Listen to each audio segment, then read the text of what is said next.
for a while. Our Frederick Bleiken right on the border between Russia and Ukraine. Remarkable reporting. Thank you. And let's go now to CNN's Matthew Chance, who is live in Kyiv, Ukraine. Matthew, and I see Matthew. Tell us where you are. We obviously see you're in a new location. What's happening there?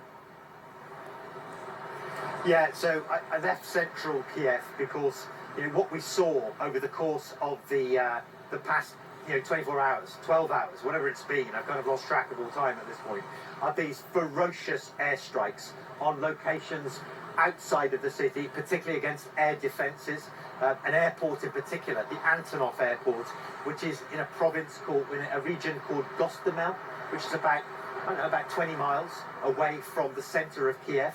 We're about 15 miles away from the centre right now. We've come across these Ukrainian forces that have dug themselves in to the forests, which line the roads on the way to Gostomel.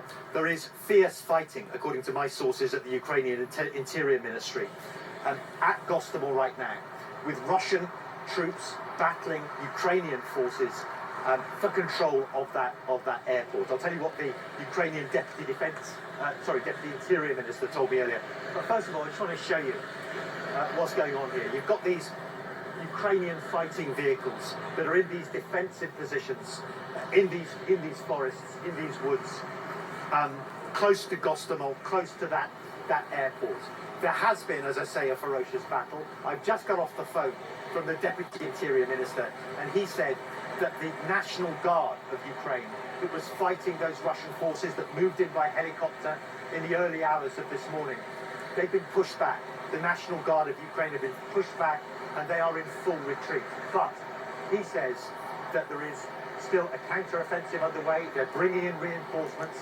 The Ukrainian military say they have not given up.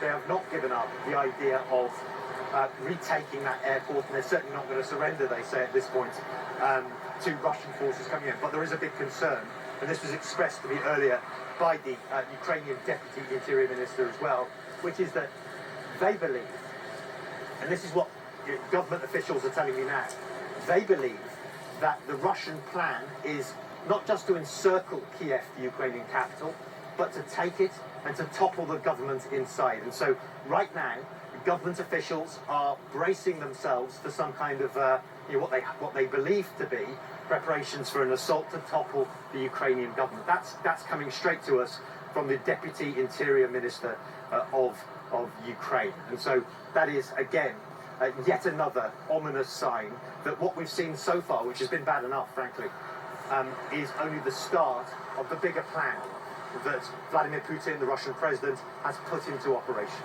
John, back